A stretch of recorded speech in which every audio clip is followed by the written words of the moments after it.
नमस्कार शेतकरी बंधूंनो, आपण सध्या सोयाबीनच्या शेतामध्ये आहोत.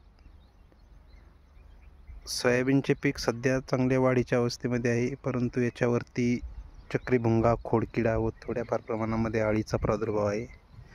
तर याच्या नियंत्रणासाठी आपण हे बघा, आता आपण इथं बघू शकतो, खोडकिड्याचा अटॅक झालेले झाड आहे. खोडकिड्याचा अटॅक झाल्यानंतर अशा पद्धतीने पान वाळतात व आपण ते खोडून बघू. आता सध्या आपण याच्यामध्ये खोडाळी बघू शकता.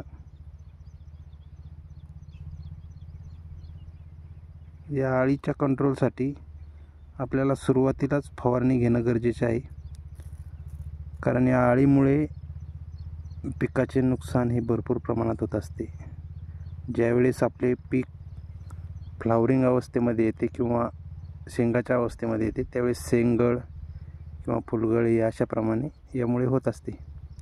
तर यासाठी आपण बूस्टर कंपनीचे रेज 15 मिली प्रतिपंप किंवा आलिका 15 मिली प्रतिपंप सोबत एखादी वाढीसाठी आपण घेऊ शकतो.